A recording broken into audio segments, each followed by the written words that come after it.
Good morning, my friends. My name is Melissa from Melissa's Struggle and Walk with Jesus. It is Monday, July 13th, 2026. I'm here to share the Word of God with you using the Amplified Holy Bible and the Navigator's Bible reading plan. I'm working out of month 11. Today I'm in the New Testament in this video where I'm going to be sharing chapter 9. The title starts out with Healing the Man Born Blind in John chapter 9. So while he was passing by, he noticed the man who had been blind from birth. 2. His disciples asked him, Rabbi, teacher, who sinned, this man or his parents, that he would be born blind? 3. Jesus answered, neither this man nor his parents sinned, but it was so that the works of God might be displayed and illustrated in him. 4. We must work the works of him who sent me while it is day. Night is coming when no one can work. 5. As long as I am in the world, I am the light of the world, giving guidance through my word and works. 6. When he said this, he spat on the ground and made with mud from his saliva, and he spread the mud like an ointment on the man's eyes. 7. And he said to him, Go, wash in the pool of Siloam, which is translated sent. So he went away and washed and came back seeing. 8. So the neighbors and those who used to know him as a beggar said, Is not this the man who used to sit and beg? 9. Some said, It is he. Still others said, No, but he looks like him. But he kept saying, I am the man. 10. So they said to him, How were your eyes opened? 11. He replied, The man called Jesus made mud and smeared it on my eyes and told me, Go to Siloam and wash. So I went and washed, and I received my sight. 12. They asked him, Where is he? And he said, I do not know. The title turns into controversy over the man in verse 13. Then they brought the man up who was formerly blind to the Pharisees. 14. Now it was on a Sabbath day that Jesus made the mud and opened the man's eyes. 15. So the Pharisees asked him again how he received his sight, and he said to them, He smeared mud on my eyes, and I washed, and now I see. 16. Then some of the Pharisees said, This man Jesus is not from God, because he does not keep the Sabbath.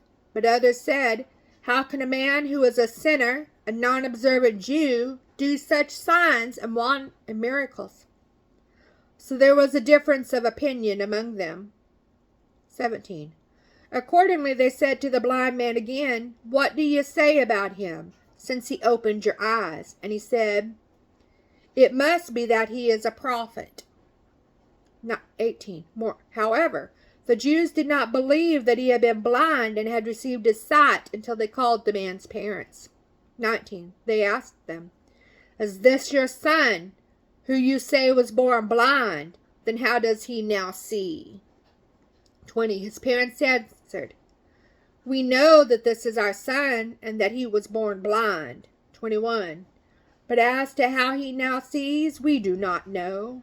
Or who has opened his eyes, we do not know. Ask him and stop asking us. He is of age. He will speak for himself and give his own account of it. 22. His parents said this because they were afraid of the leaders of the Jews. For the Jews had already agreed that if anyone acknowledged Jesus to be the Christ, he would be put out of the synagogue, excommunicated. 23. Because of this, his parents said, He is of age. Ask him. 24.